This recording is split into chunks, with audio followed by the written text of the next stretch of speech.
श्री स्वामी समर्थ. उद्या 1 एप्रिल चैत्र पौर्णिमा, हनुमान जयंती. उपवास नाही केला तरी चालेल, पण सकाळीच घरात आणा या झाडाचं एक पान. शत्रू तुमच्या समोर लोटांगण घालेल. घराची, मुलांची, पतीची खूप प्रगती होईल. उद्याचा सूर्योदय तुमच्या आयुष्यात एक नवा चमत्कार घेऊन येणार आहे. उद्या आहे चैत्रशुद्ध पौर्णिमा, म्हणजेच ज्यांची नुसती गदा पाहिली की काळही थरथर कापतो, त्या आपल्या सर्वांचे लाडके संकटमोचन रामभक्त हनुमानजी यांची पावन जयंती. अनेकांना आजच्या या धावपळीच्या युगात मनात असूनही उपवास घडत नाही. मनात खूप इच्छा असते, परंतु घरातील कामांचा व्याप एवढा आहे की जमत नाही किंवा प्रकृती साथ देत नाही. मग अनेकांना असे वाटते की मारुतीरायाचा आशीर्वाद मिळणार नाही का? तर असं नाही. आपले शास्त्र सांगते की भक्ती ही पोटात नाही तर पोट तिडकीत असावी लागते. उद्या तुम्ही उपवास नाही केला तरी चालेल, पण उद्या सकाळी सूर्योदयाच्या त्या ब्रह्ममुहूर्तावर एक विशिष्ट झाडाचे फक्त एक पान तुमच्या घरात घेऊन या.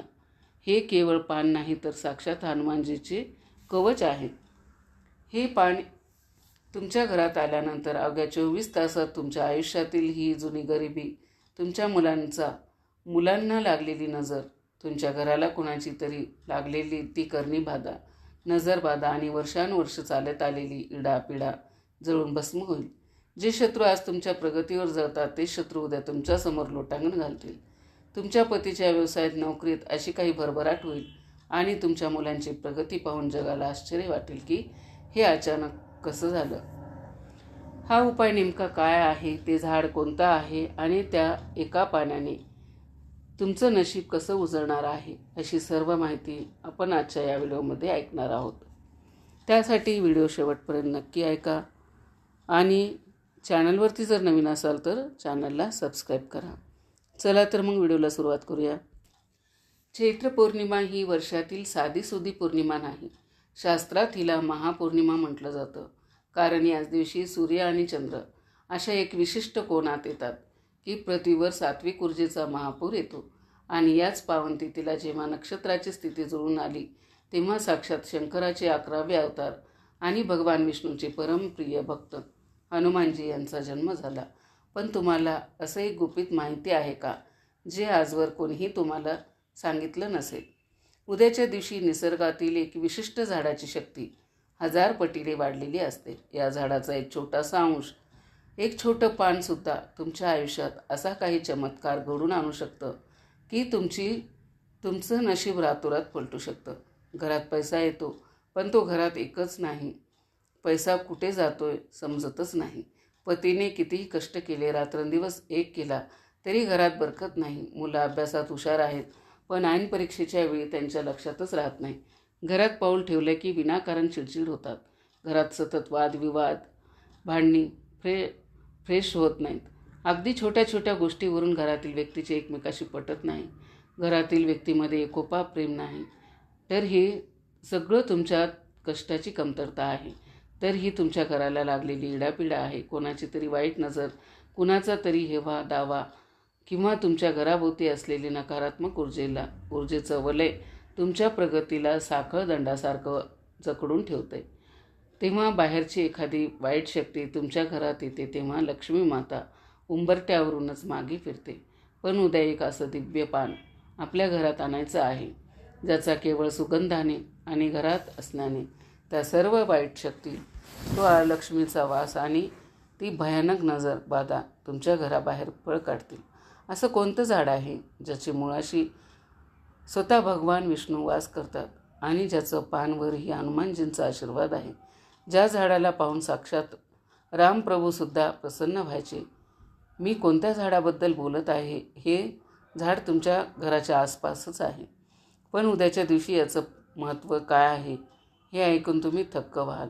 मी त्या झाडाचं नाव हे आपण पाहणारच आहोत, पण त्याआधी मनापासून एकदा कमेंटमध्ये जय श्री हनुमान असं नक्की लिहा, कारण तुम्ही मनापासून केलेले एकच हाक तुमच्या आयुष्यातील संकटांना दूर करणार आहे.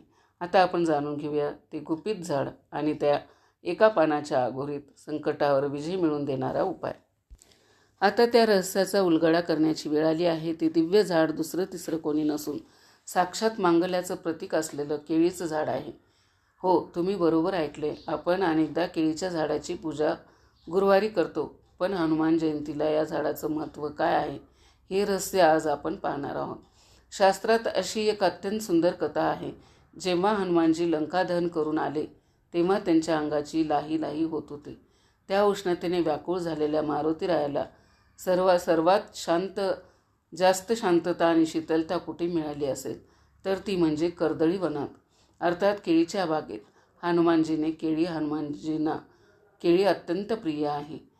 केळीच झाड शीतलता देणारा आहे आणि हनुमानजी हे साक्षात रुद्रावतार म्हणजेच तेजरूप स्वरूप आहे. उद्याच्या दिवशी जर तुम्ही केळीचं एक स्वच्छ पान तुमच्या उंबरट्याच्या आत आणलं तर समजा तुम्ही प्रत्यक्ष हनुमानजींना, आपल्या भगवान विष्णूंना आपल्या घरात वास्तव्यासाठी आमंत्रित केलं आहे. जिथे केळीचं पान असतं तिथे नकारात्मकता टिकूनच राहत नाही.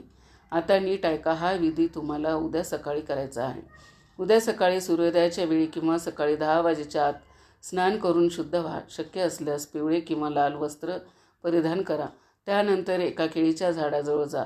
तिथे गेल्यावर रिकाम्या हाताने पान तोडू नका. आधी झाडाला हात जोडून नमस्कार करा आणि म्हणा, हे वृक्षदेवता, मी माझ्या घराच्या रक्षणासाठी आणि प्रगतीसाठी तुमचं एक पान सोबत नेत आहे. मला आशीर्वाद द्या. दुसरी पायरी म्हणजे त्या झाडाचं एक लहान कोवळं आणि अतिशय स्वच्छ पान सन्मानाने तोडून घ्या. लक्षात ठेवा, हे पान कुठेही फाटलेलं नसावं किंवा त्यावर डाग नसावे. ते पान म्हणजेच तुमच्या घराचं नशीब आहे. त्यामुळे ते कापताना अत्यंत काळजी घ्या. हे पान घरी आल्यानंतर ते स्वच्छ धुवून घ्या. त्यावर शुद्ध पाणी किंवा शक्य असल्यास गंगाजल शिंपडा. यामुळे त्या पानातील दैवी चैतन्य जागृत होईल. चौथा आणि सर्वात महत्त्वाची गोष्ट, आता एका वाटीत थोडा पिवळा गंध म्हणजे चंदन आणि हनुमानजींना प्रिय सेंदूर घ्या. त्यात थोडं चमेलीचं तेल किंवा गंगाजल मिसळा. आता आपल्या उजव्या हाताच्या अनामिका बोटाने त्या पानावर मध्यभागी मोठ्या अक्षरात लिहा, राम. तुम्हाला माहिती आहे का, हनुमानजींच्या अफाट शक्तीचं गुपित कशात आहे? ते त्यांच्या गदेत नाही, तर ते राम या नावात आहे. शास्त्रात लिहिलं आहे, रामसह प्रभू रामसुद्धा राम नावाचं महत्त्व पूर्ण सांगू शकत नाही. ज्या पानावर तुम्ही राम लिहिता त्या पानाचं रक्षण करण्यासाठी हनुमानजी स्वतः गदा घेऊन 24 तास तिथे पहारा देतात. पण हे राम नाव लिहिलेलं पान घरात नेमकं कुठे ठेवायचं? ते घराच्या मुख्य दरवाजावर लावायचं की तिजोरीत? आणि हे पान ठेवल्यानंतर तुमच्या शत्रूची बोलती कशी बंद होईल हे जाणून घेणं सर्वात महत्त्वाचं आहे. कारण एक छोटीशी चूक या उपायाचं फळ कमी करू शकते. ते गुपित आपण पुढे पाहणारच आहोत. त्यामुळे तुम्ही हा व्हिडिओ सोडून कुठेही जाऊ नका. प्रगतीचा महामार्ग आणि शत्रूचा नायनाट केळीच्या पानाचा प्रयोग सांगते, ऐका. आता सर्वात महत्त्वाची गोष्ट, हे रामनाम लिहिलेलं केळीचं दिव्य पान तुम्ही तयार तर केलं, पण याचा वापर तुमच्या पतीच्या आणि मुलाच्या प्रगतीसाठी नक्की कसा करायचा ते तंत्र नीट समजून घ्या. कारण हीच ती कृती आहे जी तुमच्या घराचं भाग्य उजळणार आहे. हे पान तयार केल्यावर ते तुमच्या देवघरात भगवान विष्णूच्या किंवा हनुमानजीच्या चरणापाशी ठेवा. जर देवघरात जागा नसेल तर जिथे तुम्ही तुमचे दागिने किंवा कष्टाचे पैसे ठेवता त्या तिजोरीमध्ये हे पान अतिशय आनंदाने ठेवा. हे पान तिथे ठेवताच त्यातील राम नामाचा लहरी तुमच्या संपत्तीवर आणि घरावर एक संरक्षण कवच तयार करतील. पूर्ण 24 तास म्हणजे हनुमानजीचा संपूर्ण दिवस आणि रात्र हे पान तिथेच राहू द्या. आता 24 तास झाल्यानंतर म्हणजे दुसऱ्या दिवशी सकाळी हे पान हातात घ्या. आता हे पान घेऊन तुमच्या पतीच्या आणि मुलांच्या डोक्यावरून घड्याळाच्या काट्याच्या दिशेने 3 वेळा उतरवा. असे केल्याने पतीच्या प्रगतीसाठी, तुमच्या पतीच्या कामात, व्यवसायात किंवा नोकरीत जे काही छुपे अडथळे येत आहेत, कुणाची तरी वाईट नजर त्यांच्या प्रगतीला खिळून ठेवत आहे, ती सर्व नकारात्मक ऊर्जा आहे. केळीचं पान स्वतःमध्ये शोषून घेतं. विनाकारण होणारे वाद आणि कामातील कटकटी थांबून त्यांचा सन्मानात वाढ होईल. मुलाच्या यशासाठी, जर तुमच्या मुलांच्या अभ्यासात मन लागत नसेल, त्यांची एकाग्रता कमी झाली असेल किंवा त्यांना सतत भीती वाटत असेल तर हनुमानजींच्या कृपेने त्यांची बुद्धी तल्लख होईल. जसं मारुतीरायांनी समुद्रावरून उड्डाण केलं होतं तसंच तुमची मुलंसुद्धा संकटावर मात करून यशाचं शिखर गाठतील. शत्रूचा नायनाट सर्वात महत्त्वाचा म्हणजे जे लोक तुमच्या पाठीमागे कारस्थान करतात, जे तुमच्या सुखावर जळतात, त्यांची शक्ती मारुतीरायांच्या गदेसमोर आणि या रामनामासमोर पूर्णपणे शून्य होईल. ते शत्रू तुमच्यासमोर लोटांगण घालतील. त्यांची तुमच्याकडे वाकड्या नजरेने पाहण्याची हिंमत होणार नाही. तुम्ही विचार करत असाल की केळीचं पान का? केळीच्या पानात सात्विकता शोषून घेण्याची अफाट आणि नैसर्गिक शक्ती असते. तुमच्या घरात असलेली वर्षानुवर्ष इडापिडा आणि दारिद्र्यपणा हे पान आपल्याला खेचून घेतं आणि तुमच्या घराला एखाद्या मंदिरासारखं शुद्ध करतं. पानाचं विसर्जन कसं करावं? ओवाळून झाल्यानंतर हे पान इकडे तिकडे फेकू नका. हे पान एखाद्या वाहत्या पाण्यात प्रवाहित करा किंवा जर पाणी नसेल तर एखाद्या मोठ्या झाडाच्या मुळाशी, जिथे कुठे पाय पडणार नाही, अशा ठिकाणी आदराने अर्पण करा. पण थांबा, हा उपाय करताना मनात कोणता एक संकल्प असायला हवा आणि अशी कोणती गुपित गोष्ट आहे जी तुम्हाला घरातून बाहेर पडताना करायची आहे. हे जाणून घेतल्याशिवाय हा विधी पूर्ण होत नाही, अपूर्ण आहे. ते गुपित आपण पाहणार आहोत. आपण उपाय तर समजून घेतला, पण हा उपाय करताना अशी एक मोठी चूक अनेक जण नकळत करतात. मेहनत वाया जाऊ शकते. ही चूक म्हणजे प्लास्टिकचा वापर. जेव्हा तुम्ही ते केळीचं दिव्य पान झाडावरून सन्मानाने तोडाल, तेव्हा चुकूनही ते पान एखाद्या प्लास्टिकच्या पिशवीत गुंडाळून किंवा पिशवीत टाकून घरी आणू नका. शास्त्रानुसार प्लास्टिक हे नकारात्मक ऊर्जेचं वाहक असतं आणि ते त्या पानाच्या जिवंत सात्विकतेला मारून टाकतं. मग काय करायचं? ते पान तुमच्या हातात वर एखाद्या लहान बाळासारखं आदराने धरा आणि एखाद्या शुद्ध सुती कपड्यात, जसे की पिवळा किंवा लाल रुमाल, गुंडाळून घरापर्यंत घेऊन या. तुमच्या हाताचा स्पर्श त्या पानाला झाला की तुमची श्रद्धा त्या पानात उतरेल. आता दुसरी आणि सर्वात महत्त्वाची गोष्ट. उद्या म्हणजे 2 एप्रिलला हनुमानजीची जयंती आहे. हनुमानजींना शांती आणि भक्ती प्रिय आहे. उद्याचा संपूर्ण दिवशीही घरात कोणाशीही उच्च स्वरात बोलू नका. भांडण तंटा अजिबात नको. विशेषतः स्त्रियांनी ही गोष्ट आवर्जून लक्षात ठेवा, कारण स्त्री ही घराची चालती बोलती लक्ष्मी असते. जर उद्या तुम्ही रागवलात, चिडलात, चिडचिड केली किंवा मुलावर ओरडलात तर तुमच्या घरातील सकारात्मक ऊर्जेचं वलय विरून जाईल आणि या उपायाचा प्रभाव कमी होईल. लक्षात ठेवा, ज्या घरात शांतता असते तिथेच मारुतीराया आपली गदा घेऊन रक्षण करायला जातात.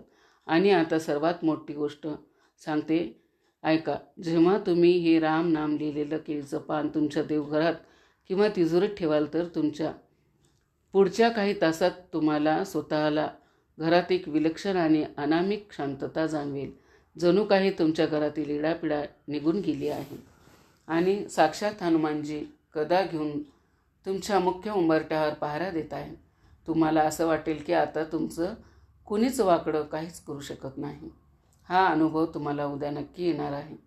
फक्त मनातून शंका काढून टाका आणि पूर्ण श्रद्धेने हा विधी करा. मारुती स्तोत्र म्हणू शकता. तर उद्याची चैत्र पौर्णिमा तुमच्या आयुष्यात सुखाचे, समृद्धीचे आणि प्रगतीचे नवे दरवाजे उघडो, हीच मारुतीरायाच्या चरणी प्रार्थना. उपवास घडला नाही तरी चालेल, पण एक केळीचं पानाचा उपाय तुमच्या 7 पिढ्यांचं दारिद्र्य दूर करण्याची ताकद ठेवतो. मैत्रिणींनो, कसा वाटला व्हिडिओ कमेंट करून नक्की सांगा. चॅनलवरती जर नवीन असाल तर चॅनलला सबस्क्राईब करा. श्री स्वामी समर्थ.